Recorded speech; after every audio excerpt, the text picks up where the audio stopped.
Mr. Snerdley, have him stand by on the phones. I'm going to go to the phones here sooner than I thought. There's one other major thing that happened last night, which nobody in the establishment is going to want to admit to, nor are they going to talk about it.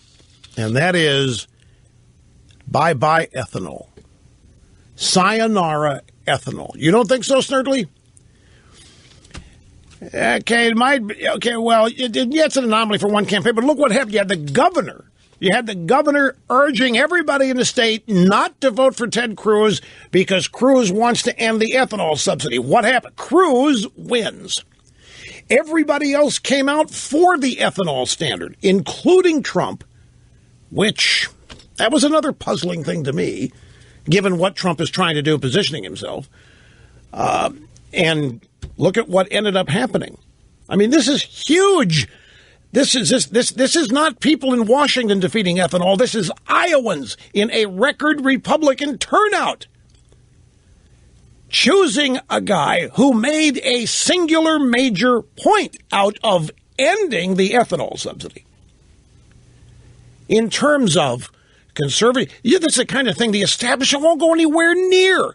Reducing government, cutting down subsidies, crony capitalism, whatever you want to call this, crony socialism. Nobody would touch it. Cruz was the only one that had the guts to touch it, and he wins. It is huge, I think, because what it is instructive. It means you can go after these things and not only survive it and live another day, you can win. You can win attacking big government socialism. You can win attacking, if you do it the right way, if you do it in the way Cruz did that explains how this is actually going to expand freedom and economic opportunity and lower prices, coupled with all this nonsense about global. You see the latest poll on global, over 91% of American people don't believe it.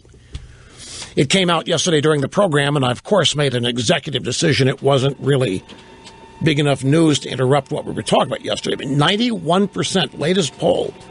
Global warming, global schwarming. Pfft. Just a couple days after, 3 days after Al Gore's 10-year, we're all dead clock expires, and we're still alive, and there's still no flooding, and sea levels are still where they're supposed to be.